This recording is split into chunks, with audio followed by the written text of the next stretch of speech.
Bills fans, I'm not even going to attempt to lie to you. I'm not going to tell you a white lie. I'm not going to tell you a partial lie. The truth is, this was likely the worst season y'all will have in the last 5 years. Shut up the Bills! It's not outside! It's not outside! Yeah, we the Buffalo Bills. Yeah, we the Buffalo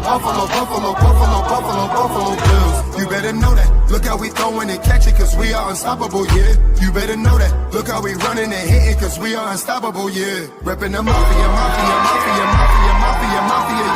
Reppin' the mafia, Bills, yeah. You better know that. Look how we throwing and catching, cause we are unstoppable, yeah. You better know that. Look how we running and hitting, cause we are unstoppable, yeah. Homie, now listen, everyone play their position. Buffalo got a tradition. They say we trippin', they better get out our way. Top of the table, we flippin', we on a mission. Got an unstoppable team, continue to follow your dream by any means. Buffalo, get in the Super Bowl ring. Cause we the Buffalo Bills. Yeah, we the Buffalo Bills. You better know that. Look how we throwing and catching, cause we are unstoppable, yeah. You better know that. Look how we running and hitting, cause we are unstoppable, yeah. Reppin' the mafia, yeah.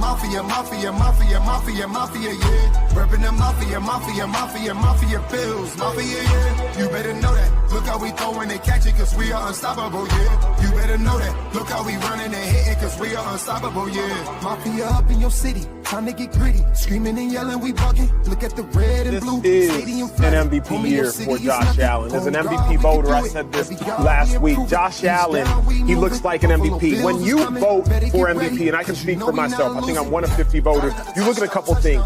Who's the best team in football? Who's the best player on that team in football? What do they look like as the best player on that team in football? And how much talent is around that best player on that best team in football?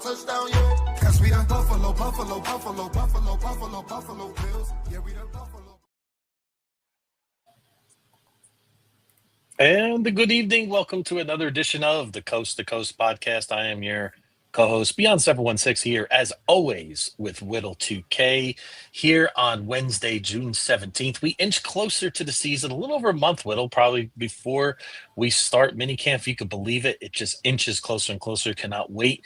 So tonight, what we're going to do is we're going to talk about OTAs. We're going to put a bow on that, go over some injuries, go over some other Bills news, as there is really no offseason anymore in our world of the NFL now. Rarely slows down, so we'll have plenty to talk about. But before we begin, I got to say, finally, it's been 53 years. Oh, no, wait. It's been 3 days since the New York Knicks have won the championship, Whittle. It feels so good. It just feels so good. But I want to give Whittle a shout out here, folks, okay? Because Whittle was one of the first ones to text me. As a Boston fan, I got to give Whittle complete credit. He did great. You know, it was a very great. It was awesome. So I know for Whittle, this hasn't been easy with the Knicks. You know, it's in his backyard. And just a public service announcement: stay away from New York tomorrow, folks. I already saw an image, Whittle, of people in this. They're already waiting in some of the bleachers right now at 7:13 at night for tomorrow. So you already know how many people are going to be there tomorrow. So it's going to be insane.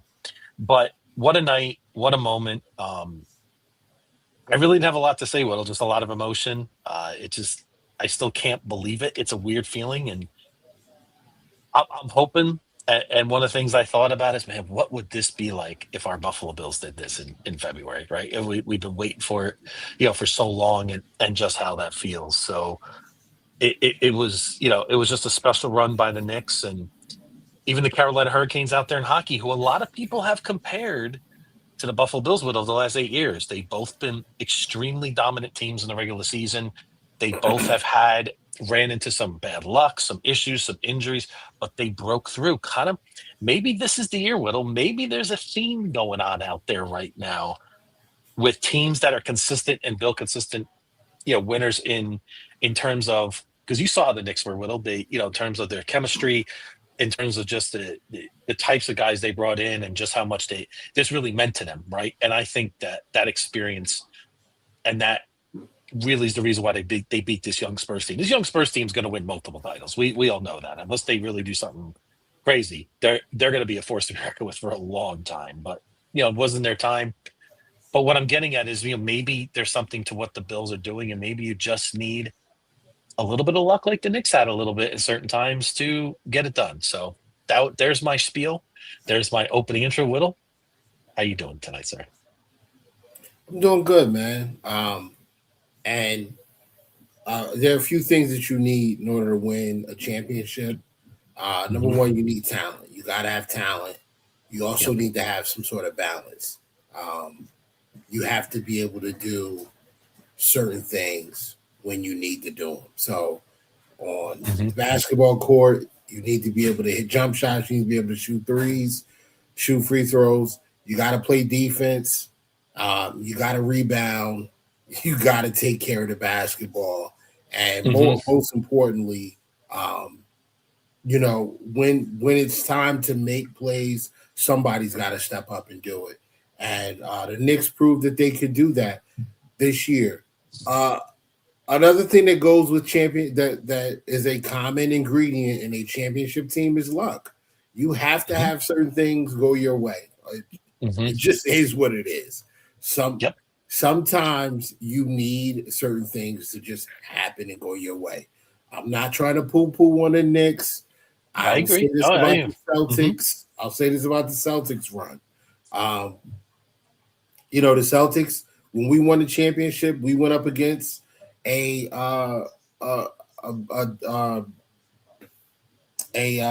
Milwaukee team that ran into some injury issues. Giannis wasn't fully 100%. They had a few guys that were nicked up. I believe I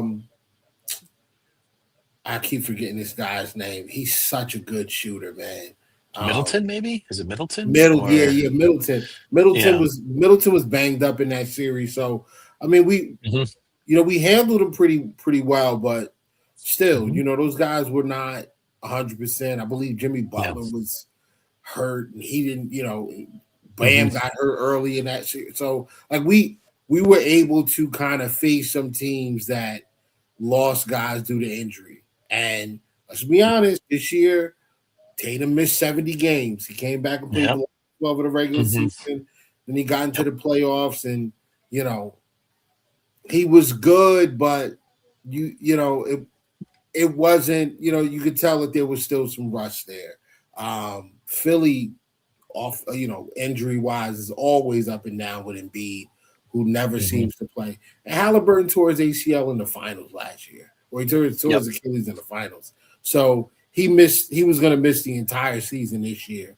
So right off the bat, like the Knicks are not too worried about a depleted Celtics team, a Philly team that still trying to find that chemistry, and those guys learning to play together because Embiid is always out, and Indiana was out.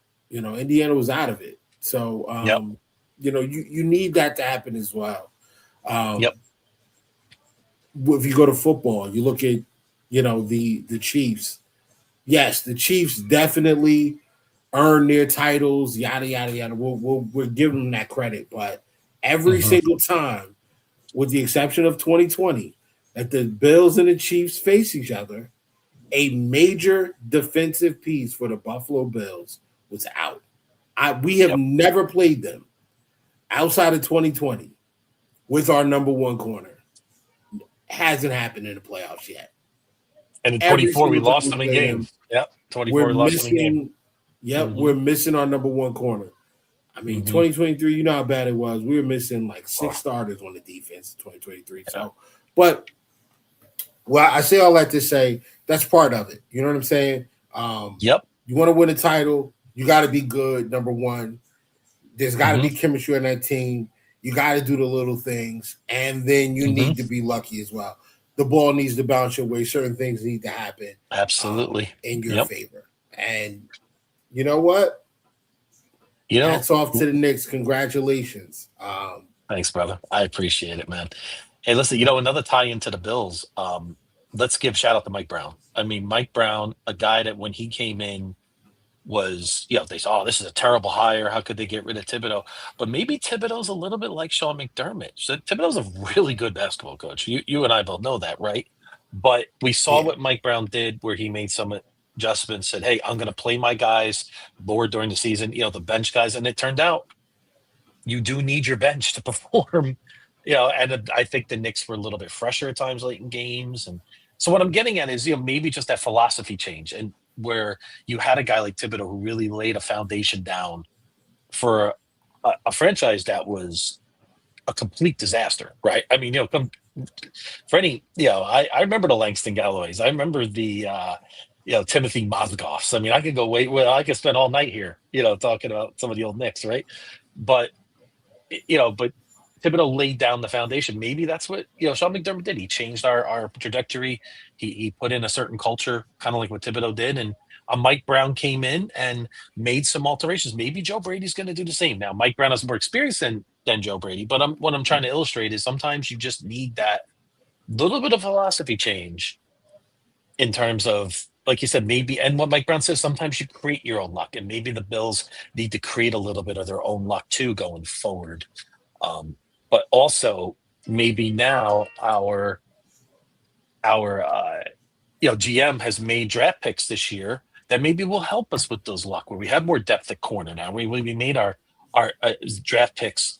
We're very deep on the D line now. We're deep in the corner room now. Like, those things could help us if, knock on wood, someone like Benford goes down in the playoffs. Maybe we're a little more equipped this time around than we were in years past. So that's how you also create your own luck too. And so that's what those are the kind of things that I thought about a little bit when the dust settled. Like, maybe this would relate to the Bills in a way, because we've been knocking on the door. The last couple of years, again, they didn't have any luck against Indiana a couple of years ago. Remember when they lost, 6 guys in Game 7? It was like, nobody was playing. It was a Dante DiVincenzo, like a bunch of backups, right? They got posted, right? And that's kind of like what we felt for the Bills at times too. So maybe Joe Brady does certain things where maybe we're healthier this year in those respects. Maybe we're more prepared this time around going into the playoffs. Maybe we execute better in those big situations. So that, just want to draw some inspiration, going forward. So just to land here, the Bills' philosophy and the way that they run things, like you said, prolonged success, I still think that's the best way to go. Pushing your chips all in too hard sounds great until it doesn't work, right? The odds are still very slim, right? So, but the odds are still, to me, about the same, like Carolina Hurricanes in hockey. Whittle, you may not be familiar with them, but they just they have a system, they stick with their system, and they don't deviate. And this year it paid off. Finally, some things went their way. They made, one nice move, and boom, they're hoisting the Stanley Cup. So maybe Buffalo will do the same. Yeah, it's possible. You got to think you're sitting there knocking on the door every year. One of these years, you got to break through, right? I really thought last year was a year that the Bills had an opportunity to break through. I wasn't completely in love with the roster last year, especially on the defensive side of the football. I thought we needed a little bit more depth at the cornerback position. Wasn't too, fond of the safety spot.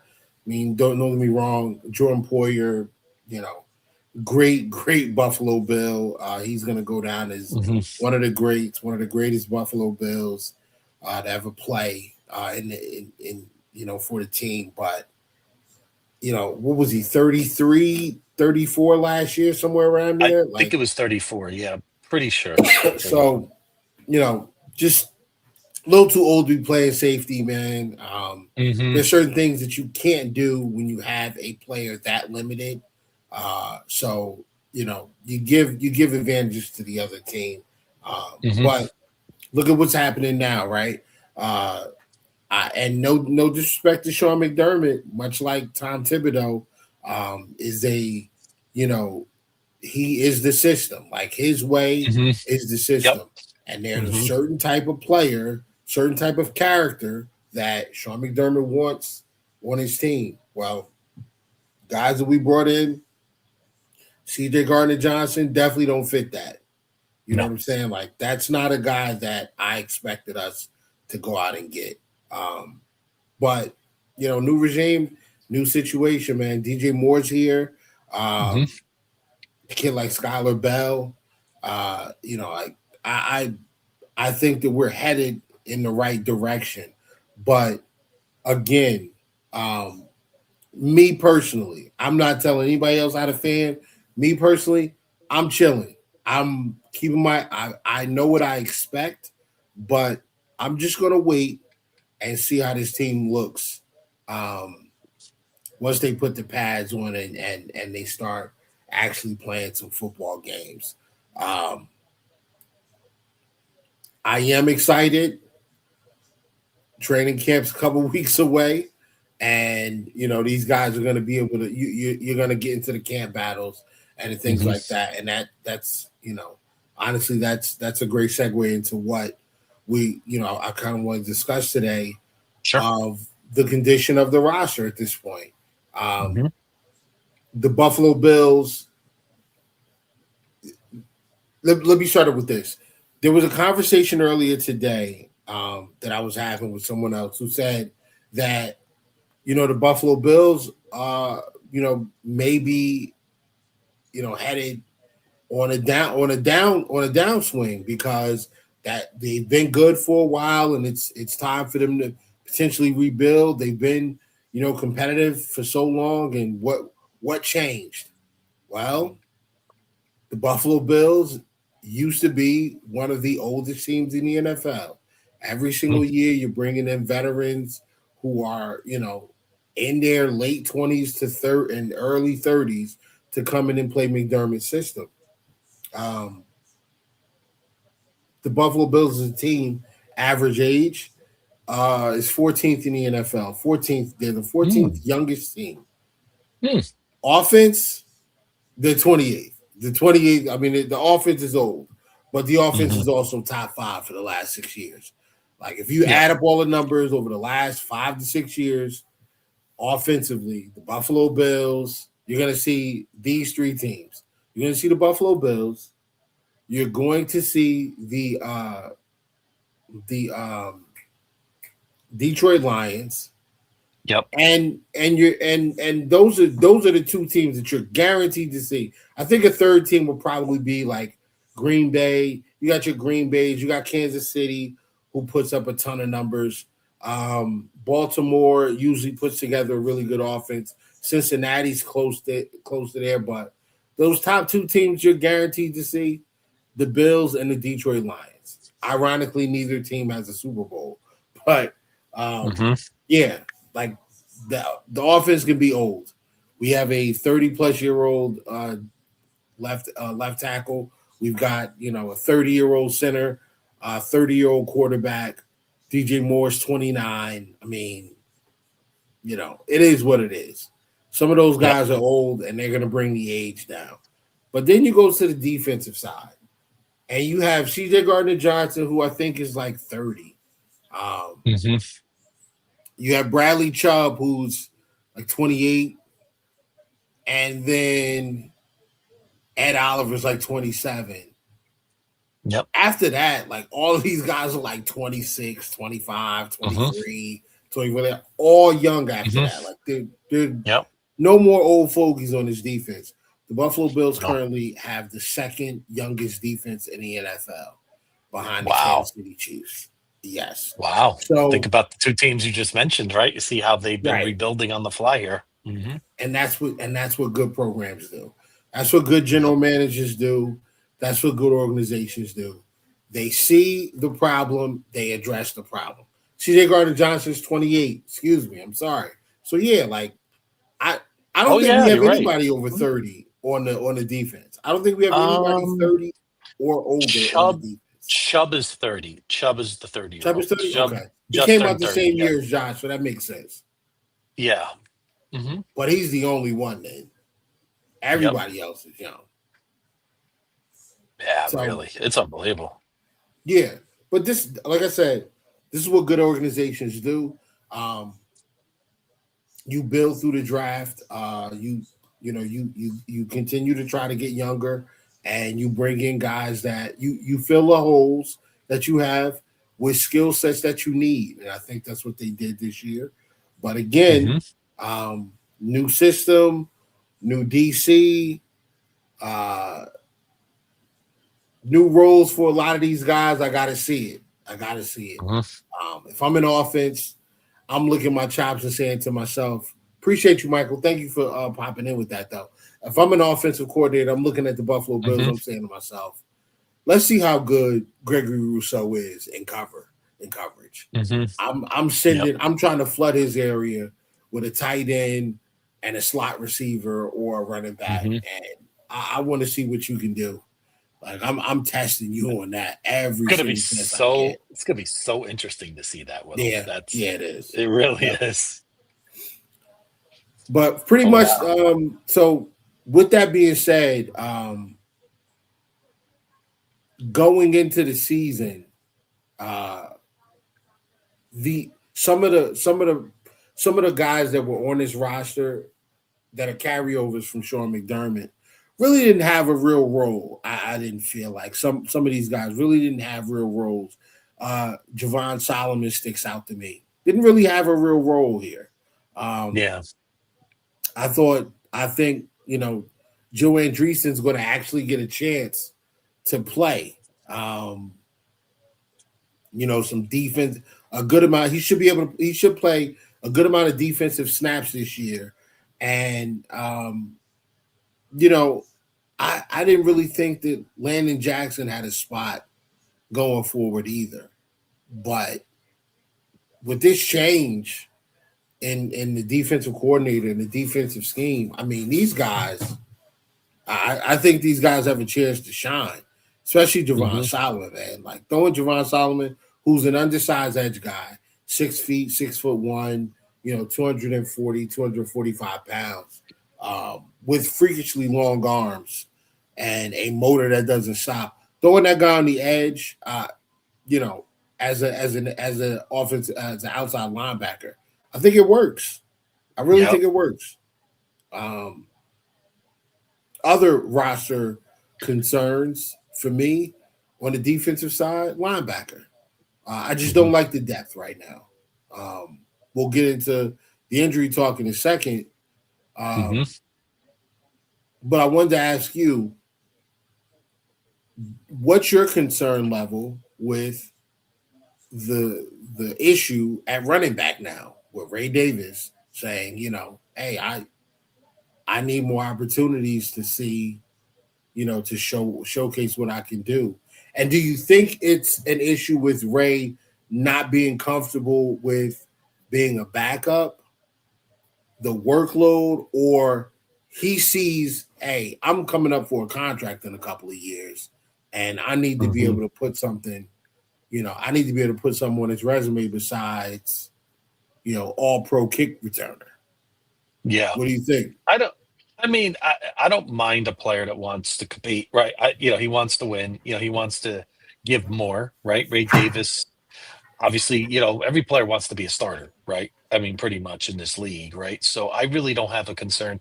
I don't feel like he's going to make waves or problems in camp. But what's interesting, Whittle, I actually think that if maybe this is a good thing. I mean, I think Cook had a lot of carries last year, a little out of his comfort zone in terms of his career so far, right? So I know that there was even some talk about, Cook working on ball security, and maybe even coaches hinted maybe his workload's going to be a little different this year. So maybe after what, Ray Davis said, and if Ray Davis can show us and come through, maybe that's something would be better for James Cook, because we've seen a lot of times with a lot in the NFL. Look at Saquon Barkley. There's certain guys that when they have a big year carrying the football in terms of a lot of carries, sometimes they tail off the year after. So I don't want to see that from Jimbo. So, I mean, I don't expect him to fall off the cliff, so to speak, right? Whittle, we spoke about how I'm not sure if I expect the Bills running game to be as dominant this year as it was last year, but I also expect the passing game to be much better. So it's a balance, right? It's just going to change. We're going to be a little bit of 2020, a little bit of 2024. It's going to be a little bit of everything, right? So, but as far as Ray Davis goes, I like it. I want to see him a little more involved. I feel like, like what did we just talk about with injuries, right? I mean, Cook has been very healthy, but if something happens to, number 4, I want to feel confident that Ray Davis gets enough looks and maybe he could be a guy to at least soften the blow of losing Cook if we did lose him for a certain amount of time. So for me, it's I'm not that concerned about it in terms of the locker room. I'm not concerned about it. I don't mind it at all. I want my players to want the ball. I want my players to want to produce. Yeah, it's fair, man. It's fair. I agree. Like I can't even be upset with Ray Davis. I think, when you look at what when you look at the workload that you got out of that James Cook had last year, I don't ever want to see that again. 309 carries. Yeah, he had 16, he had over 1,600 yards, wins the rushing title, but I mean, the guy had a lot of touches, man. 342 touches last year. That is over 100 more touches than he had the year before. And I mean, obviously, the scrimmage yards are, a shade under 2,000, but the production's there. 16 total touchdowns, 12 rushing, I believe, and 4 receiving, if I'm not mistaken. No, I'm wrong. 12, so 14 total touchdowns, 12 rushing and 2 receiving, but 340 touches, man, that's a lot. It's a lot for one back, especially when you have a guy who, in the case of Ray Davis, you have a guy who can do what, Cook can do at a lower level, obviously not the same explosive elite level back that James Cook is, but Ray Davis is not a scrub, man. I mean, we've seen him come into games and carry it and start and carry the football and be very, very productive. Get out of the backfield, get out there as a receiver and catch the football. So it's obviously you want to honor the player's request to get more work, but you also really probably want to take care of James Cook. Like, you're paying him, he's productive, he's really good, he's a dual threat back. You probably want to protect him, save his body. Get the ball in Ray Davis's hands a little bit more. And honestly, I kind of want to see Skylar Bell on kickoff returns. I put Skylar Bell and Keon Coleman back there.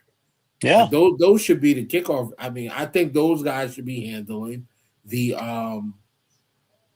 those 2 guys should be handling the special team returns, the special team return duty. Now, listen, Ray Davis can still do it because obviously he's not going to be, splitting carries 50-50 with James Cook, but I want the ball in Skylar Bell's hands, as early and often. Like, I want this guy to get confident. Let's get him a couple of return opportunities where, if he can make some things happen, like build the confidence, man. Get out there and score. Get out there and score some touchdowns. Make some big plays. Contribute. Learn the speed of the. Get comfortable with the speed of the NFL. All those different things. You saw what he did in Connecticut with the ball in his hands after the catch. He was one of the most productive yards after catch guys in college football last year. Let's see him do it again. At this level. Keon Coleman, very, very elusive, difficult to tackle guy, especially in space. Get him the football. Let him go out there and return punts. Let him go out there, and help out on kick return and see what happens, man. I think it should be all about building confidence for these guys going forward because, again, man, you're going to need a Landry Shamet and a Mitch Robinson from time to time to come in and make plays. Yep, absolutely. You got to build the confidence of these guys early because you never know when you're going to have to call their number later on. Yep. Already, Skylar Bell's dealing with a hamstring, and Joshua Palmer is out with an injury. So right away, we're talking about when I say out, I don't mean like he's not going to be available. Like I expect him to be available week 1, provided nothing else happens. But listen, man, going into the season right now, if we would have to play a game tomorrow, your starting wide receivers would be, DJ Moore, Keon Coleman, and Khalil Shakir. That's 1, 2, 3. It just is what it is. Kincaid better stay healthy then. That's all I can say on that front. So. Exactly. But, Ray last year, 2 years ago, Ray had 113 carries. Last year, 58. I mean, so he's got a legitimate, played same many games. I would like to see Ray get back to that 100 plateau little. And maybe, what'd you think, Cook? Maybe like 250? So, because he had 207 in 25, 237 in 24, maybe 250? Maybe in that range, 240, 250. I think would be good. Maybe give some more of that to Ray Davis. Something like that. 240 works, man. 240 works because I do want some of his touches to come from as a receiver out of the backfield. I'd like to see his carries probably, south of 230, 240. I'd like to see him around the 230 range in carries, but I'd also like to see him get more reception. So if he can get into the 30, 35 catch range, the 30, 35 reception range, and then 230 carries. Now you're looking at 260, 275, 280 around there, the touch margin, right? Like he's got that many touches. I'm good with that. And then I'd like to see Ray Davis, hover around that 150 touch range, for the season. However you dice that up, if it's 115 carries and 20 receptions, sure. Like let's make that happen. I'm good with that. But I want to protect Cook, man. I also wanted to talk because I know we're not going to stay out here too long. I don't know if you had a chance to watch. We'll talk about the injuries real quick. Get these out the way. Dorian Williams had an injury in the offseason, not while at OTAs, prior to OTAs and all that. I'm not sure what it is, but he was seen at practice on crutches. It's not supposed to cause him to miss any games, but he is missing valuable time where the defense is getting installed by Jim Leonard, the new defensive coordinator. So you never want that, right? You want your presumed starter at linebacker, especially inside linebacker. You want him around and available. So not only is he getting the mental reps and hands-on coaching, but the physical reps. Perfect practice makes perfect, man. You can't practice perfect. If you're I had a coach tell me that, man. He said, what do they say about practice? I said, practice makes perfect. He said, yeah, they're lying. Practice, if you're practicing the wrong way, you're just going to learn the wrong way. You're just going to perfect the wrong way of doing things. A perfect practice makes perfect. So then he proceeded to hand me the big ball and told me to go to the free throw line and take shots. So, and it works, So like you build up that muscle memory, man, and it comes back to you. So you need Dorian Williams back. Another Dorian on the team that talk a little bit about is Dorian Strong. He was released from the Buffalo Bills this week. He was waived. The expectation is for him to clear waivers and then be brought back onto the practice squad by the Bills, where he can continue to recover from his neck injury, and they'll reevaluate over the season and see, if he can continue his career. Terrible, terrible, terrible situation for him because the signs were there. The similarities were just crazy between him and Christian Benford. It's like, dog, if we manage to snag 2 6-round picks at corner and turn those guys into borderline all-pro players, that like you got to give Brandon Beane credit for that. And I'm not saying that Dorian Strong was going to be an all-pro, but if you go back and watch Dorian Strong work in that in that game against the Ravens, he was excellent. He was excellent. And when he went down, the floodgates kind of opened. The Ravens took advantage, but he was well on his way to making it difficult for Max to get back on the field.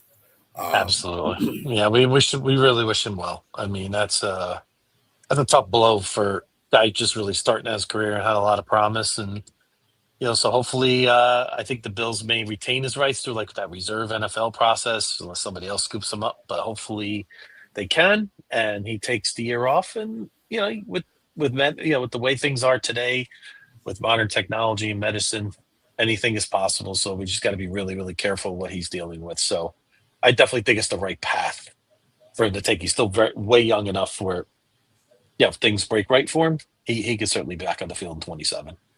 Yeah. So, where are we at? We talked about that. We talked about that. Power rankings. Okay. You know where the Bills currently sit. And what? Who's the ranking? FPI, Football Power Index. ESPN. If I had to guess, just not looking at it, I haven't looked at it at all, I'd say 6. You would be close, but not correct. Okay. And by close, I mean 4 off. The Buffalo Bills are currently ranked number 2. Really? Wow. Buffalo Bills are ranked number 2 behind the Rams. Wow, I thought you were going to say 10. When you said that, I thought it was going to be 10. No, the Rams are by far clearly the favorite, especially after the Myles Garrett and Trent McDuffie trades. So they're back. They're the clear favorites at number 1. Buffalo Bills coming in at number 2, Ravens 3rd, Seattle 4th, and Ravens 3rd. 5th. Wow. Oh, where is it? I had it. Let me pull it up because let me pull it up really quickly.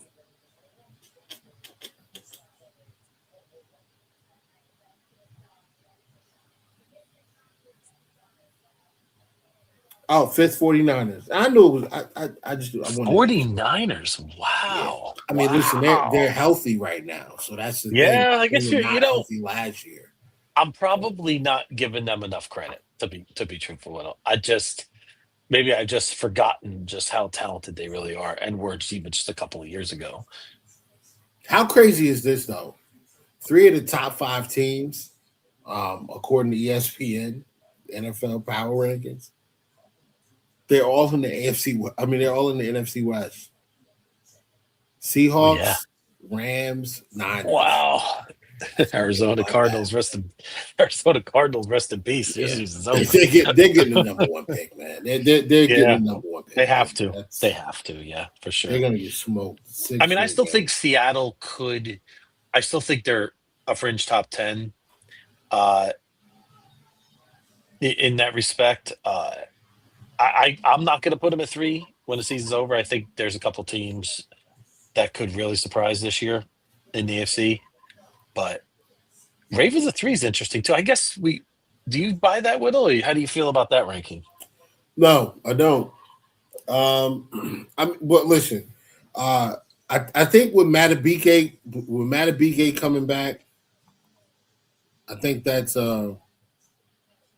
why the Patriots so low at this stage. What's the Ravens rank? Yeah, I don't buy it. And the reason why is I haven't really seen Trey Anderson play football in over a year. He's 32 at this point. Mm-hmm. I don't know the severity of his injury, but if the injury was actually significant, how good is he going to be? Um, you know, right now with the Mm-hmm. this year with the Ravens. Also, Matabike, who had I think he had a neck issue as well. He's Mm-hmm. been cleared. He's coming back to play, but those next situations, like they're tricky, bro. They're very very tricky. Another reason is because they lost. I feel like they lost a good amount on the offensive line, and I don't know. I do like the draft pick. They took the guard out of Penn State. Mm-hmm. I'm sure he's a plug-in play starter immediately, but the center spot, I do, worry about that and the other guard position. Um, let's see what happens there. I think there's a very, I think there's, I think not enough is being said about age getting to Roquan Smith.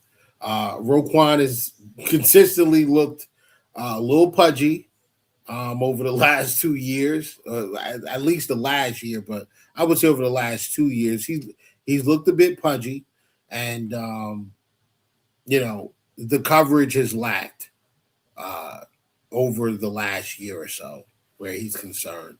Um, Corner is another question mark for them.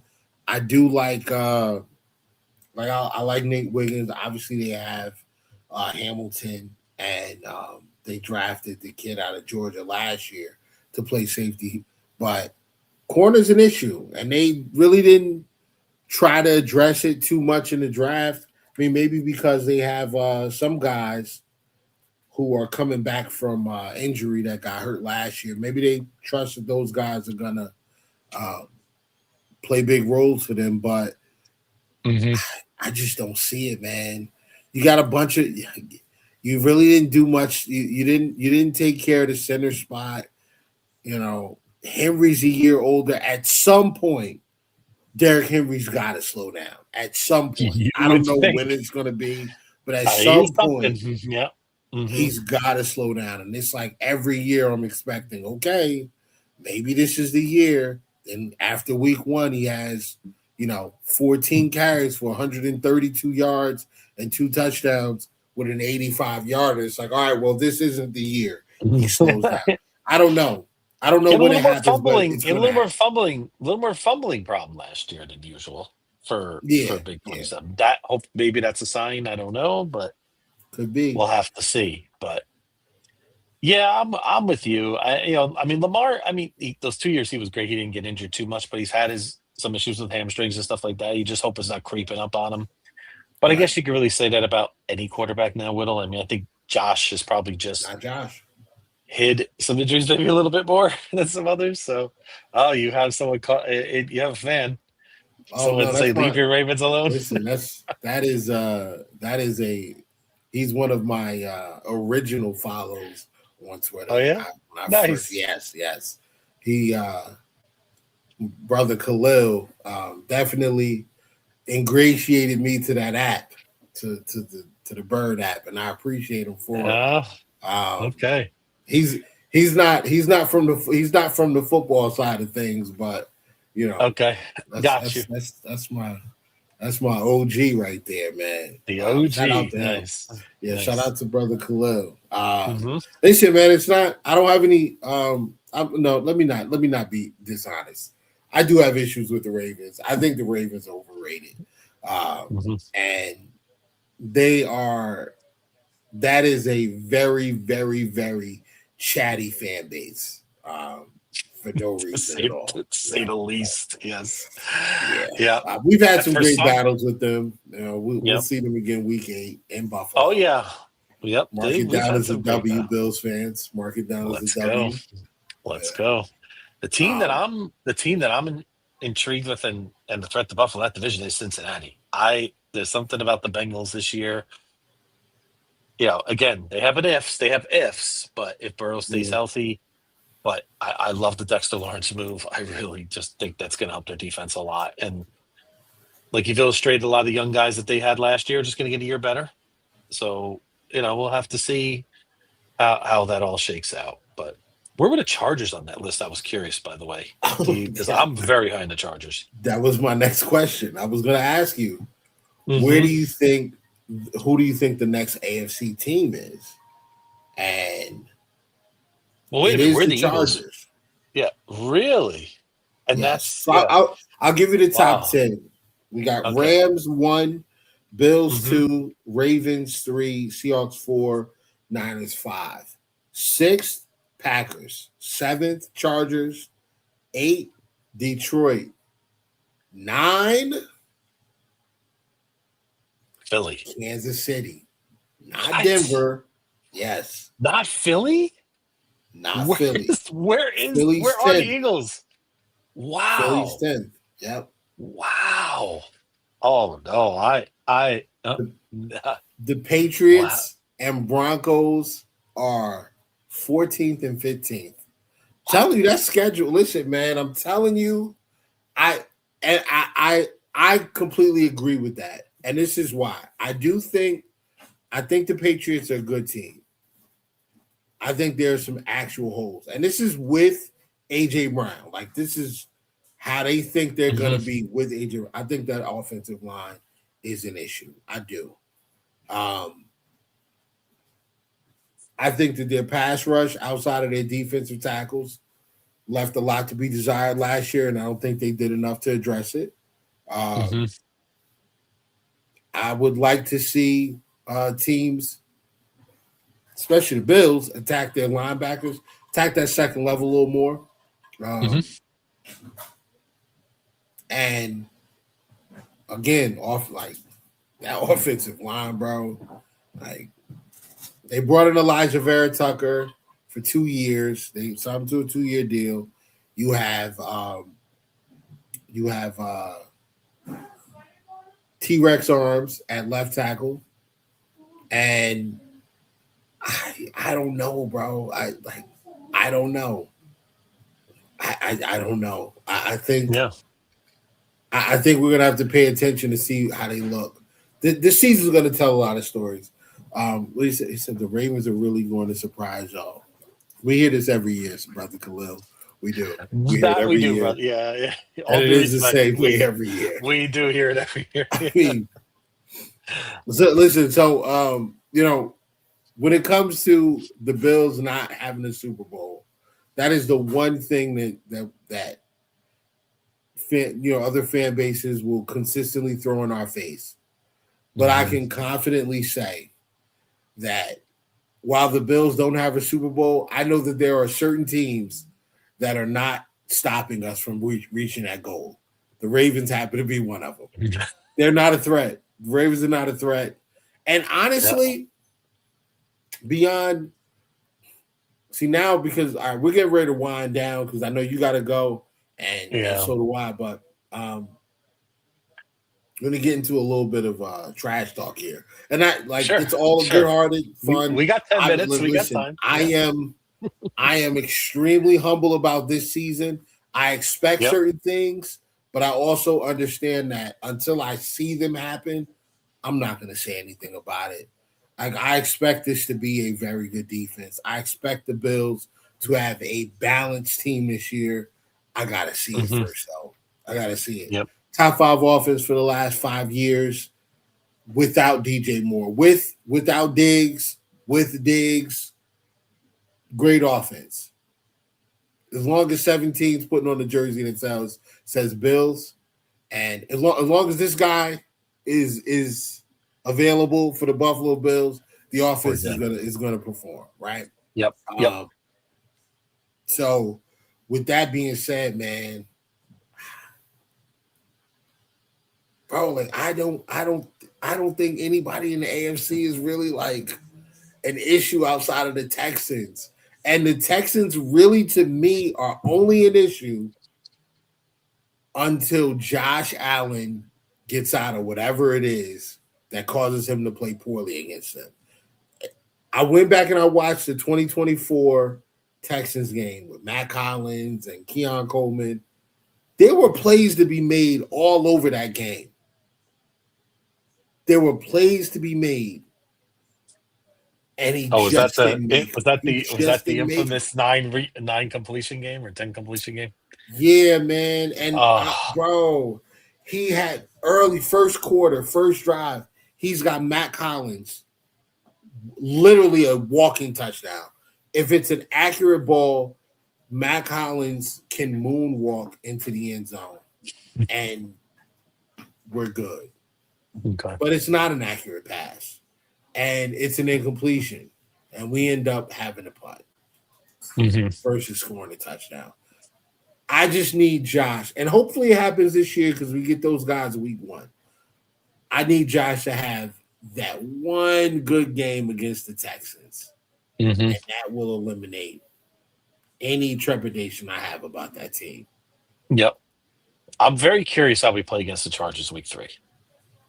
I want to see what the Chargers look like because they're getting their offensive lineman back. They had some bad luck with that. We talked about the luck, right? We talked about having players and this is about when Jim Harbaugh, traditionally about year 3, year 2 is about when his teams make their runs. So your talent's there. That's a very talented roster, folks. I mean, It forget is. quarterback aside, they got some players all over the field. So I'm very interested. Mark from Buffalo, due to O-line additions, it maybe Whittle. I mean, they did make some nice off-season additions on their O-line. So maybe in a way I'm happy we get a week 1. Whittle, if you think maybe they're still trying to figure things out, get things gelling, maybe we could get them early instead of later in the season. Because that's going to be a big game for home field advantage purposes down the line. Yeah. So I'll answer this with what Hmm. I heard a coach say, a football coach. Hmm. He said was offensive line is the only unit in the is the only unit in football where chemistry and continuity trumps talent and skill, Interesting. and that or trumps talent, Yeah. and that to me kind of encompasses how I feel about the Houston offensive line. I think I like the moves that they made. They brought in a guy named Braden Smith from Indianapolis. Hmm. I think he's one of the most underrated right tackles in the NFL. Like that kid, left tackles. He is excellent, excellent. I remember watching this kid in college. I think he went to like Western Michigan or something Hmm. weird like that. Just absolute unit, technically sound. Like he's a very, very not the greatest athlete, but athletic Hmm. enough. He's such a good player. But those guys are going to be playing together for the first time. The first time they're playing actual NFL snaps is going to be against the Buffalo Bills in a huge 1:00 game with playoff implications in week 1. That's huge. Tank Hmm. Dell will be back. This is like his first time playing football in a year and some change. I don't know what to expect from Tank Dell. That injury, that leg injury he had was horrific. I don't know how he looks when he comes back, but I do know that they drafted a guy who I think could replace him in Louis Bond out of Boston College. They always put talent around C.J. Stroud. Hmm. David Montgomery's there. Woody Marks is there. Nico Collins, Jaden Higgins, Xavier Hutchinson, Louis Bond, Tank Dell. They have guys. Dalton Schultz, the tight end. Like they got guys. They do.